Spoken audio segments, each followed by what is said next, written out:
Hey y'all, welcome back.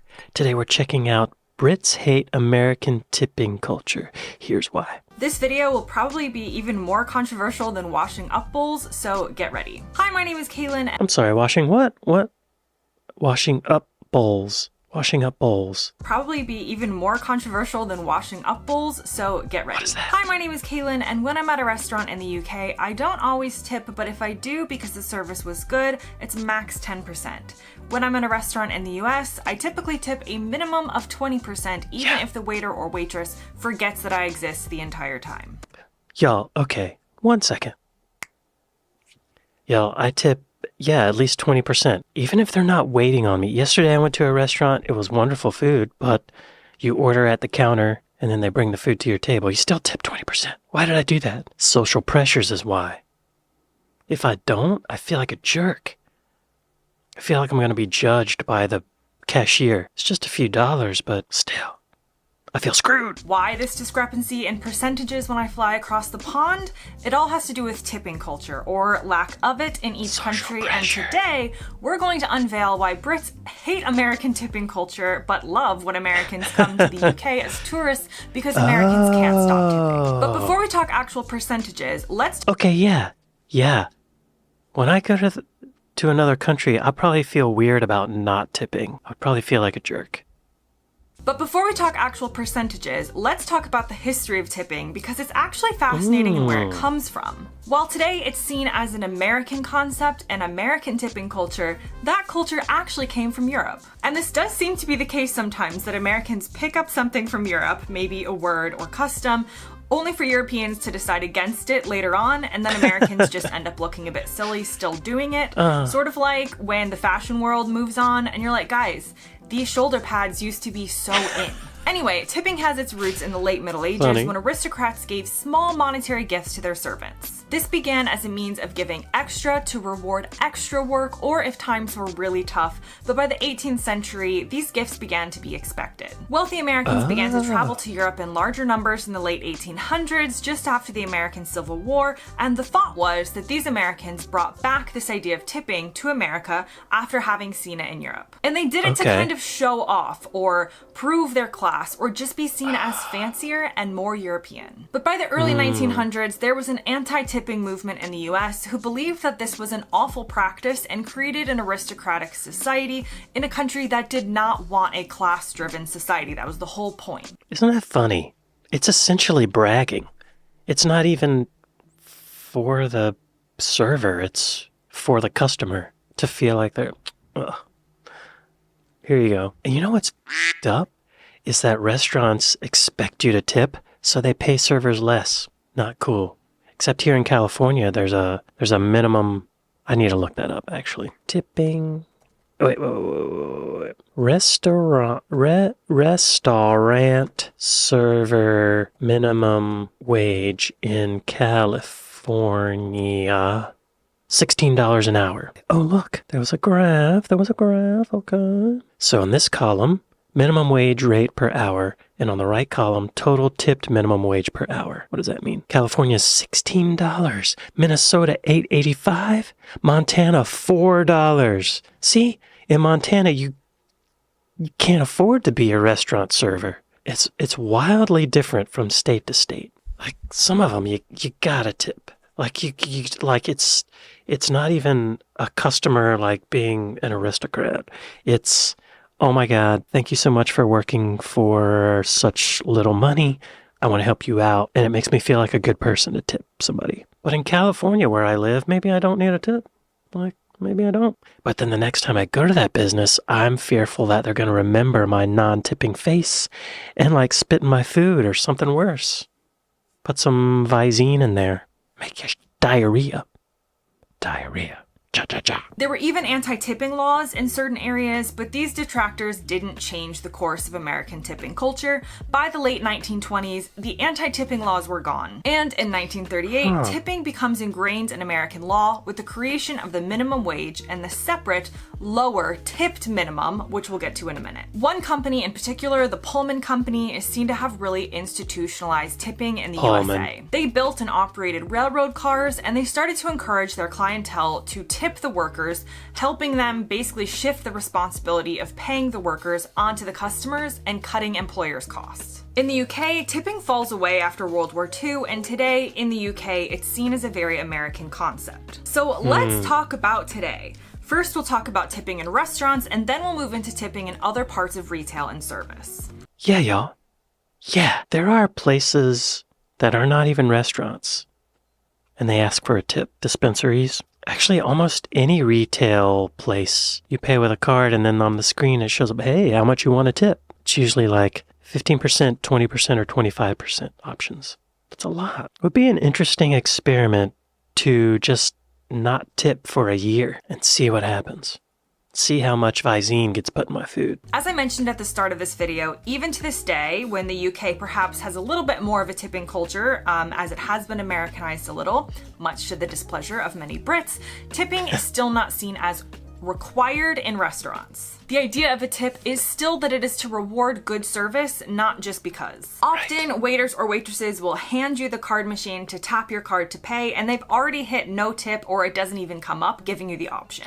You can tip in cash, of course, but in many restaurants across the UK every day, many people are just paying the amount that they owe for the food. Now, if people do tip in the UK, 10% is generally seen as a perfectly acceptable and generous tip in a restaurant. This differs from the service charge, which is essentially the tip baked into the bill at some restaurants, so the restaurant has already added it on before presenting it to you. Technically, this is optional, and if the level of service falls short of the requirements of the Supply of Goods and Services Act, you can refuse to pay it, but you do have to ask for it to be taken off, which of course many people are not going to do unless the waiter or waitress has done something really awful, like punched your child in the face or something.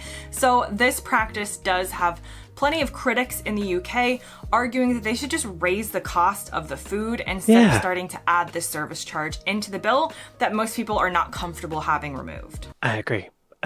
I'm on the fence now that I keep thinking about it because, y'all, being a server at a restaurant is not a fun job. I think I've mentioned it on this channel before, but my stepdad, whenever we go out to eat, as soon as we sit down and the server comes to take our drink order, he'll give them $100 bill. Just because, like, that's kind of smart to tip at the beginning of the meal because I think it makes the server want to earn it a little more, or it makes them think, oh, this is a special table. I want to help them out. I want to give them $100 worth of service. Yeah, I guess I empathize with the server because I've been in those jobs. I've never been a server, but I've done customer service. It's not fun. Sometimes it's fun, but most of the time it is not. And something really f***ed up that restaurants do is tip pooling. They'll take all the tips from every server of the day and then take some for the restaurant itself and then disperse some of it to the servers, which seems really illegal. Moving on. Now, staff in the UK must be paid at least the national minimum wage. Companies that take tips are not allowed to use tips to reduce wages below the minimum wage, and this is important to know when we compare this UK system to the American system. Y'all, we need that. We need that. We need that. I don't know what else to say. Why don't we have it? Why is it so unfair? Tipping in USA restaurants is by definition voluntary, but in practice essentially mandatory. Yeah. You can say, well, it's not mandatory because I cannot do it and like no one's gonna come after me or arrest me. So we can't say that by definition it is mandatory, but it is seen in society as mandatory. Yeah. Because here's how it works. Waiters are considered... This B-roll of this server tilting her head, I just think she's saying, you better tip me, I'm gonna crap in your food. How it works. Waiters are considered tippable employees in the USA, and this means that federal law allows employers to pay the waiter a federal minimum wage for tipped employees. That's messed up. $2.13 an hour, and then use the tips to help satisfy the difference between this wage and the higher minimum wage. Y'all, $2... Wait, the closed captioning is saying $22.13, and that is not it. It's $2.13. It's $2.13 an hour. See? And then use the tips to help satisfy the difference between this wage and the higher minimum wage. Different states have different amounts and different laws. A few do require that the waiter gets paid the full minimum wage without regards to tips, but most don't. And so, yes, what this does is puts the expectation on the consumer to use tips to make up the rest of the server's wages, essentially. They make their money through tips. And I'm, of course, always interested to hear your comments below on whether this is right or not. But I'm not arguing the moral standpoint at this point in the video. I'm just telling you what it is. This is why it is a far bigger deal not to tip in the US. You don't go out to eat unless you are prepared to pay that at least 20% tip, which is just seen as the cost of going out to eat in the US. Yeah. If you want to tip more for better service, then you absolutely do. Many people tip more than 20%, maybe 22, 25. But within the current tipping system as it is today, the consumer in America is expected to play their part and provide this tip.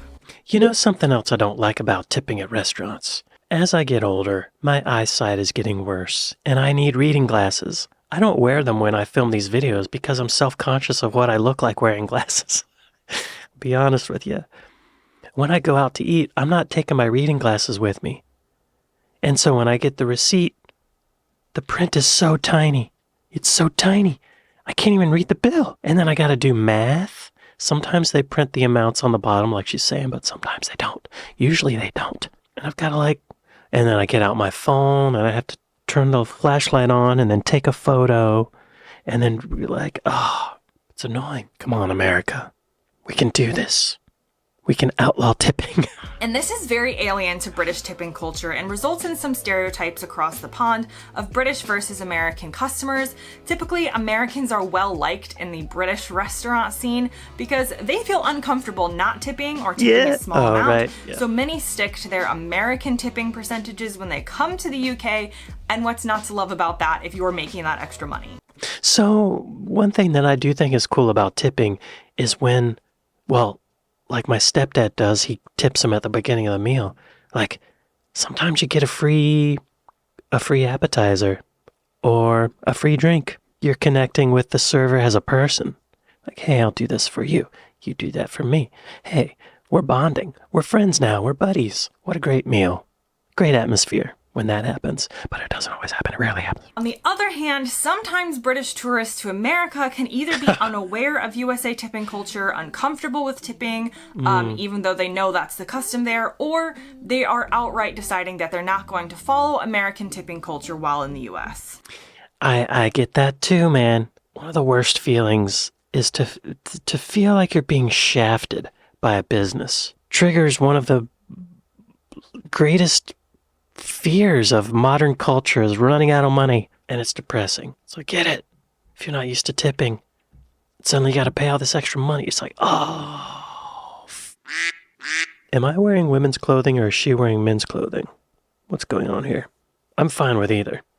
You know what I'm saying? And this can sometimes give British tourists a bad reputation in America when it comes to tipping. And then there are pros and cons put out about the American tipping culture versus the UK tipping culture. A pro could be that in the US, waiters can actually make great money through tips. When you're not tied to a minimum wage, it doesn't always mean you're making less. You can make a lot in tips in the US as a good waiter at a good restaurant. That's true. Some of these expensive restaurants, like if the bill is $800, which it could be, you're making $160 for that one table for 1 hour of work. Plus your $2.13 per hour, that's $162 an hour.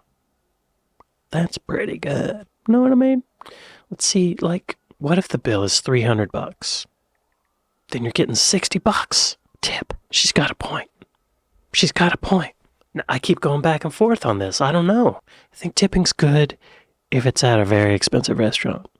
If it's at McDonald's or some crap, a restaurant where you order at the counter and then they just bring it to you, there's no table service, that you shouldn't tip for that. That's seems unjustified. I'm tipping you 20% because you took my order. I don't know. Another pro for the American side, again, someone could argue that you tend to get attentive service in the USA because people are working for tips rather than just a standard amount. That's a A good huge point. con is that while in the UK, you feel very comfortable sitting and enjoying your meal because your server is not trying to turn over tables or get you out of there to get the next tip. Whereas in the US, you feel like you do need to finish your meal and leave ASAP because otherwise you can feel like you're taking money from the server that they could be making on their next table in tips. Y'all, I don't even think about that. I lounge at the restaurant. I lounge and chat, sip, nibble, take as long as I want. And of course, there are much larger cons related to the idea that a company is relying on its customers to essentially pay the wages of its staff. But then you could also argue that in the US, you benefit from lower food prices at restaurants, so it could all work out in the wash anyway. See, damn it, Kaylin. I'm going back and forth. Yeah. Is that why restaurants in California are so expensive? Because of that $16 per hour thing. Damn it. Why can't we all be rich? When are the machines going to take over and we just get a monthly stipend from the government? Can we do that? We don't have to work anymore? We could just party all day? Now I'm on board with AI because of this tipping video. Never thought I would say that. I don't get tipped. No, I do actually. I do. Y'all, speaking of tipping, I have a buy me a coffee. Buy me a coffee. Or Patreon. Buy me cash on a monthly basis. Helps me out. Tip me, please. But the differences in tipping don't end there. What about taxis, hairdressers, bartenders? Because tipping can be regional and personal, it is hard to pinpoint larger tipping cultural expectations without someone saying that I've got it wrong, but I'm going to try generalizing a bit to show you that UK tipping culture is much less prevalent and lower percentage-wise than American tipping culture. Yeah, I tip my hair person. I didn't even think about that. But I do. Because they ask for it. Yeah. But I feel like if I don't tip her, the next time I go to her, she's going to remember that and she's going to give me a crap haircut. It's so confusing, especially for people who are socially awkward and just don't get it. Damn. For example, in the UK, if you go to a pub or bar and order a drink, you just pay for the cost of the drink. There is a Nice. small chance there's a tip jar somewhere on the counter, maybe, but there are no expectations there.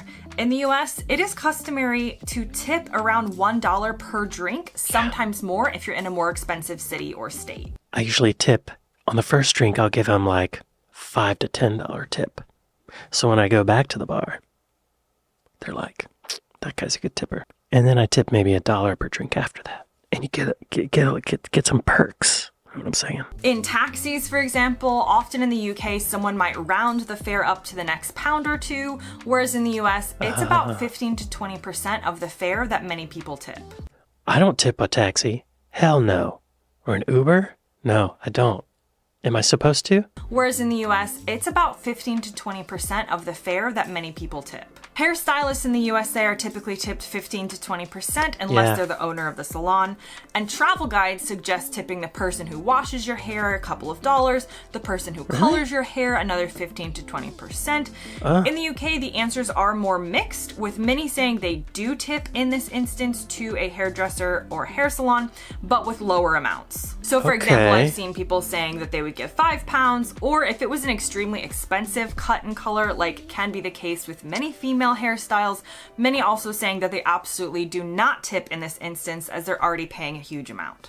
How much do I tip for a haircut? Yo, my haircuts cost like $70. I have special hair that needs... I think I tip like $15 for a haircut, which is crazy because 10 years ago, my whole haircut would probably be $20 at Great Clips. But now I go to this trendy place in Silver Lake. She gives me a scalp massage, puts a warm towel on my face.